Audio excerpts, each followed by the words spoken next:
Hello friends, good evening all of you. कैसे हो आप सभी? मस्त होंगे, स्वस्थ होंगे।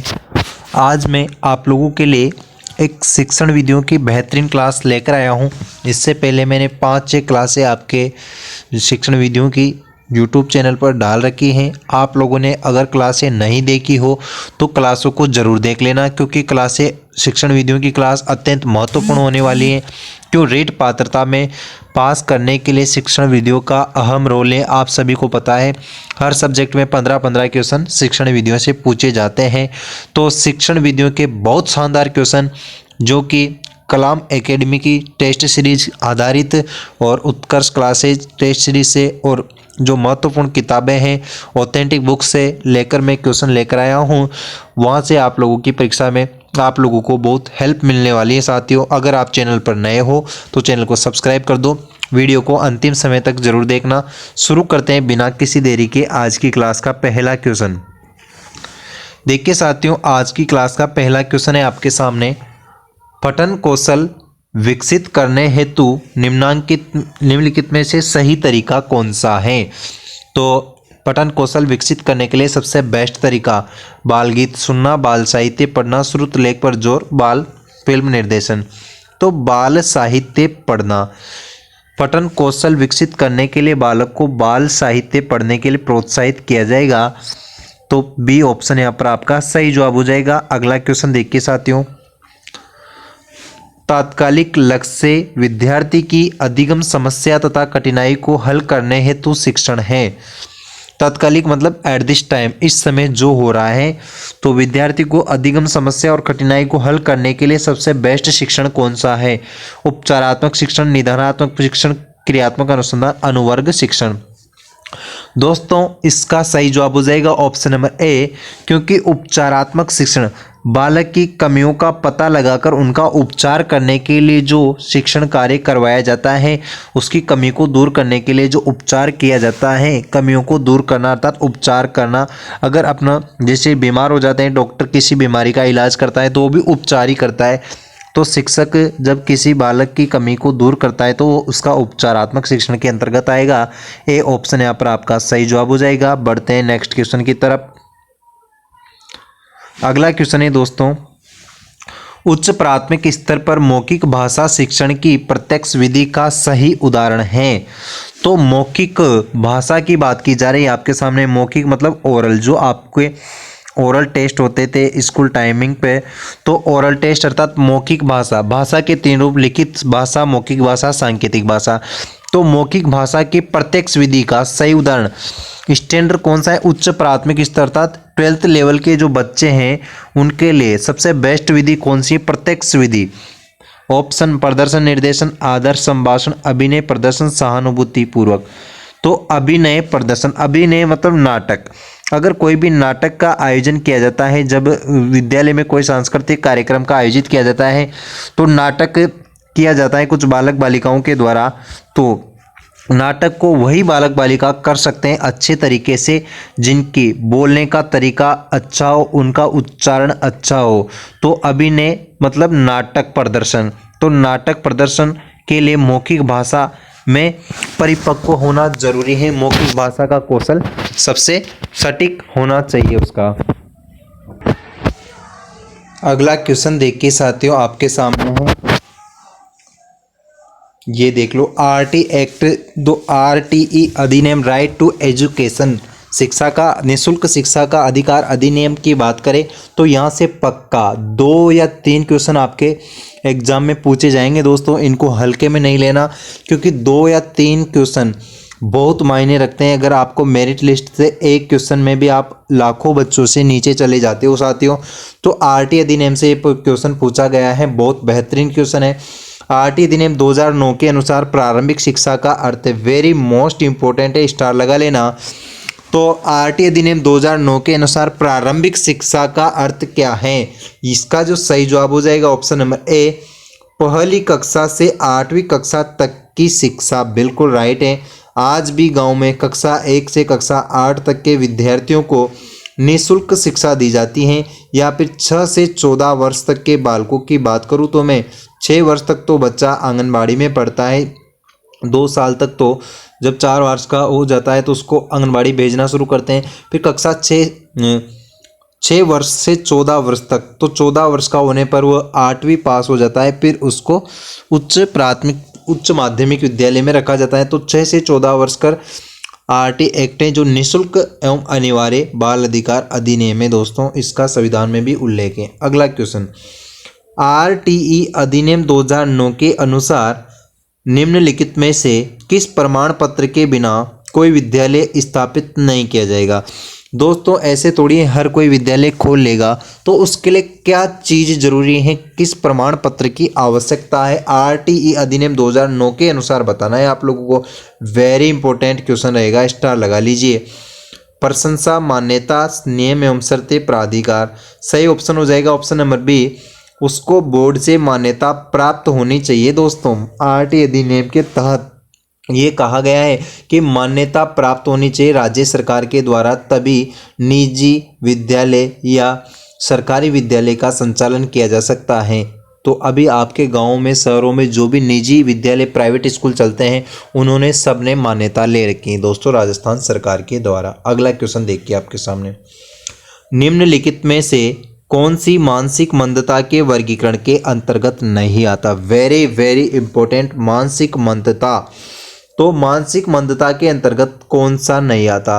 ऑप्शन है हल्की मंदता, मध्यम मंदता, गंभीर मंदता, तीव्र मंदता। दोस्तों मानसिक मंदता के अंतर्गत नहीं आता है। हल्की, मध्यम, गंभीर ये तो आते हैं, जबकि तीव्र मंदता कोई मंदता का प्रकार नहीं है, ये तीनों मंदता के प्रकार है। तो डी ऑप्शन यहाँ पर आपका राइट आंसर हो जाएगा। अगला क्वेश्चन देखिए साथियों, ये देखिए आपके सामने, हिंदी शिक्षण में मूल ध्वनियों की संख्या अधिक होना उच्चारण में किसी स्तर के छात्रों के लिए सबसे बड़ी चुनौती है। तो किस स्तर के छात्रों के लिए सबसे बड़ी चुनौती है मूल ध्वनियों की संख्या अधिक होना। ओ माय गॉड, बहुत अच्छा क्वेश्चन है। लैंग्वेज थोड़ी लंबी है, लेकिन आपको बिल्कुल घबराना नहीं है, क्योंकि परीक्षा में आप परीक्षा हॉल में जब क्वेश्चन पेपर पढ़ोगे तो बिल्कुल शांत मन से, बिल्कुल हूबहू हड़बड़ाहट नहीं करनी है, क्योंकि आधे बच्चे तो इस कारण ही क्वेश्चन गलत कर बैठते हैं। तो मूल ध्वनियाँ, हिंदी में बहुत सारी ध्वनियाँ हैं, तो मूल ध्वनियों की संख्या ज़्यादा होना कौन से स्तर के छात्रों के लिए चुनौती। किशोर स्तर, युवा स्तर, शिशु स्तर, उच्च स्तर। आप सब लोग अपने बेसिक नॉलेज के आधार पर इसका आंसर दे सकते हो। शिशु स्तर अर्थात जो छोटे बच्चे होते हैं 0 से 6, जिसको शिशुअवस्था में गिना जाता है, शिशु स्तर के जो बालक होते हैं उनके सामने अगर ज़्यादा ध्वनियाँ वाले शब्द बोले जाएंगे तो कंफ्यूज होने की स्थिति में रहेंगे। तो ये उनके लिए बहुत बड़ी बात है दोस्तों, बहुत बड़ी चुनौती है उनके सामने। लेकिन जैसे ही बच्चा शिशु स्तर से भी बड़ा बाल्यावस्था में जाएगा तो वो शब्दों को पहचानने लगेगा और वो शब्दों में भेद करना सीख जाता है। बाल्यावस्था के बाद किशोर अवस्था का बालक पूर्ण रूप से भाषा का ज्ञान ग्रहण कर लेता है साथियों। अगला क्वेश्चन देखिए आपके सामने, निम्नलिखित शब्दों में प्रश्न पत्र की असंगत विशेषता वाला शब्द है। तो प्रश्न पत्र की असंगत विशेषता, मेरा मैं कहने का मतलब है कि एक प्रश्न पत्र अर्थात जो क्वेश्चन बनाते हैं आपके सामने आपके जो अध्यापक विषय रिलेटेड, तो क्वेश्चन पत्र जो प्रश्न पत्र की असंगत मतलब उनमें कौन सी क्वालिटी नहीं होनी चाहिए, इनमें से विश्वसनीयता, अति व्यापकता, व्यवहारिकता, वैधता। दोस्तों विश्वसनीयता से तात्पर्य है कि अगर टीचर और स्टूडेंट के बीच में विश्वास होगा, आपके सिलेबस में से ही पेपर बनाया गया है, आउट ऑफ सिलेबस नहीं है, तो वो विश्वसनीयता की बात हो गई। व्यवहारिकता की बात हो गई दोस्तों, टीचर क्वेश्चन बनाता है, बच्चों के सामने प्रस्तुत करता है, बच्चे उसका आंसर देते हैं और टीचर बिना किसी भेदभाव के मूल्यांकन करता है, वो सब बातें व्यवहारिक में आ गई।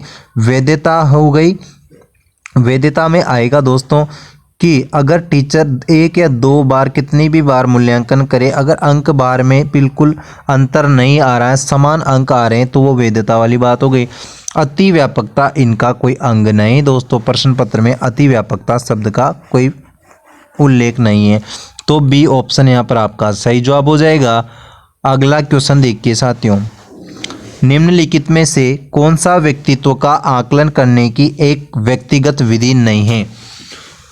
व्यक्तित्व का आकलन आप लोगों ने साइकोलॉजी में पढ़ा होगा, पर्सनालिटी अर्थात व्यक्ति वाला टॉपिक, व्यक्तित्व का टॉपिक। वहाँ पर भी विधियाँ चलती हैं, आत्मनिष्ठ विधि, वस्तुनिष्ठ विधियाँ। तो उन सभी वहाँ से विधियों से पक्का एक क्वेश्चन पूछा जाता है पेपर में, या तो विधियों के प्रवर्तक पूछ लेता है या फिर उनके बारे में कोई विशेष बात हो तो वो पूछ लेता है। अब यहाँ पर भी पूछी जा रही है जो व्यक्तित्व के आकलन के लिए एक व्यक्तिगत विधि कौन सी नहीं है, इनमें व्यक्तिनिष्ठ विधि कौन सी नहीं है। व्यक्तिगत इतिहास, साक्षात्कार तकनीक, वस्तु सूची, निर्धारण मापनी इनमें से व्यक्तिगत विधि नहीं है, जबकि व्यक्तिगत इतिहास है, साक्षात्कार भी है, तकनीक। एक आपके शिक्षा मनोविज्ञान में चलती है दोस्तों कर्म निर्धारण मापनी जिसके प्रवर्तक है आपके थ्रस्टन, इसके प्रवर्तक हैं थ्रस्टन। तो वेरी इंपॉर्टेंट क्वेश्चन साइकोलॉजी की दृष्टि से भी आप लोगों को याद होनी चाहिए कि कर्म निर्धारण मापनी के प्रवर्तक कौन है, तो थ्रस्टन महोदय इसके प्रवर्तक हैं। अगला क्वेश्चन, एक ऐसा परीक्षण जो विद्यार्थी की विशेष संबंधी कौशलों की प्रवीणता का स्तर एवं विशेष संबंधी आधारभूत संकल्पनाएं, प्रक्रियाएं तथा सामान्य ज्ञान की संप्राप्ति का मापन करता है। दोस्तों ऐसा लॉन्ग क्वेश्चन बिल्कुल पूछा जाता है पेपर में, आप लोग बिल्कुल टेंशन नहीं लेना। अगर आपको कंटेंट अच्छा लग रहा हो, क्वेश्चन अच्छे लग रहे हो तो वीडियो को लाइक कर दो, चैनल पर नए हो तो चैनल को सब्सक्राइब कर दो और वीडियो को अपने साथियों के साथ शेयर कर दो। दोस्तों वीडियो आप इतने लोग देख रहे हो लेकिन लाइक नहीं करते यार, लाइक ज़रूर करो दोस्तों। और कमेंट बॉक्स में लिखिए कि आप लोग कहाँ से वीडियो देख रहे हो, आप लोगों को नेक्स्ट कौन से टॉपिक पर वीडियो की ज़रूरत है। तो यहाँ पर जो इसका जो सही जवाब हो जाएगा साथियों, ऑप्शन दे रखे हैं इसने सर्वे परीक्षण, निदानात्मक परीक्षण, संप्राप्ति परीक्षण, भविष्य सूचक। तो संप्राप्ति परीक्षण सी ऑप्शन आपका सही जवाब है। अगला क्वेश्चन, प्राथमिक स्तर पर भाषा पढ़ाने में भाषा संबंधी कौन सा संसाधन सर्वाधिक महत्वपूर्ण है। तो प्राथमिक स्तर का मतलब ये कक्षा 1 से 5 तक के बालकों की बात की जा रही है। उनके लिए सबसे महत्वपूर्ण क्या है, कंप्यूटर, बाल साहित्य, समाचार पत्र, टेलीविजन। बिल्कुल सही बात है, ऑप्शन नंबर डी, टेलीविजन के माध्यम से उनको शिक्षा देना आसान रहेगा। दोस्तों प्राथमिक स्तर के बालकों को भाषा सिखाने के लिए टेलीविजन सबसे बेस्ट है।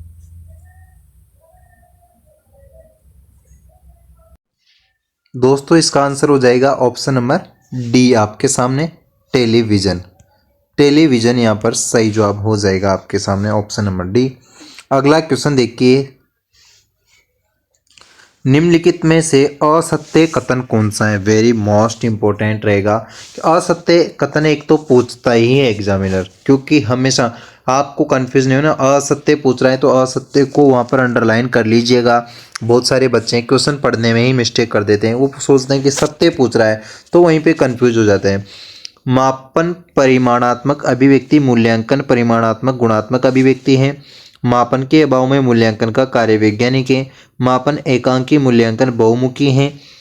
मापन का क्षेत्र सीमित, मूल्यांकन का क्षेत्र विस्तृत है। दोस्तों जो असत्य कथन बताना है आप लोगों को, तो सही जवाब जो ऑप्शन नंबर सी, मापन एकांकी है, मूल्यांकन बहुमुखी है। मूल्यांकन बहुमुखी नहीं है दोस्तों, सी ऑप्शन आपका सही जवाब।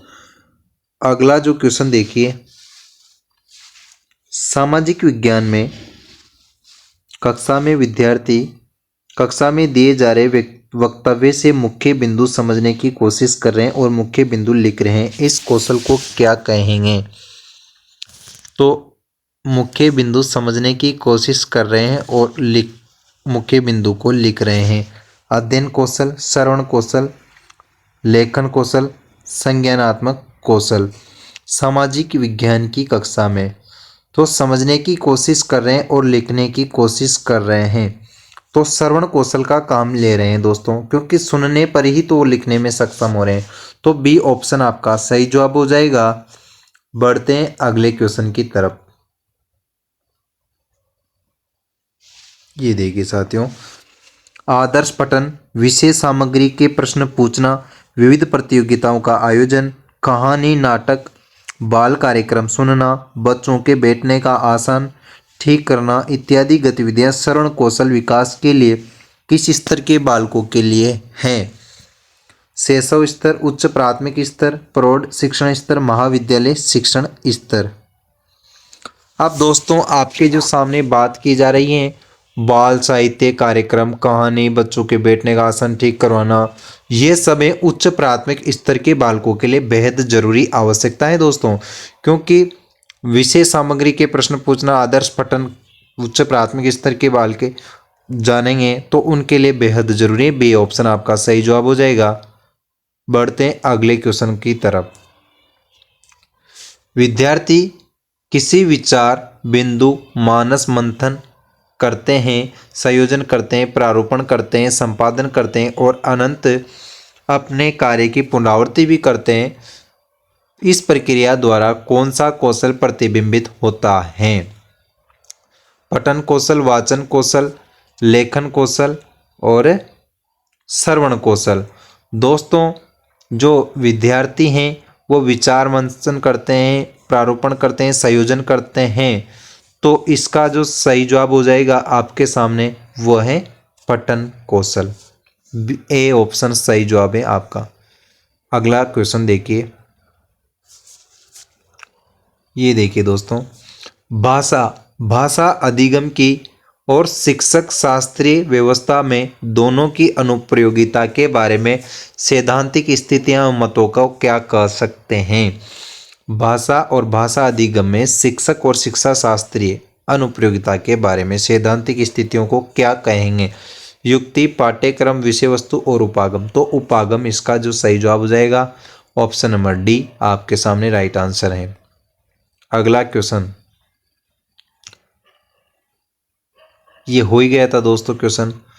तो आज की क्लास यहीं तक है दोस्तों। अगर क्लास अच्छी लगी हो तो लाइक कर दो दोस्तों, और अपने साथियों के साथ क्लास को शेयर जरूर कीजिए दोस्तों। Thank you.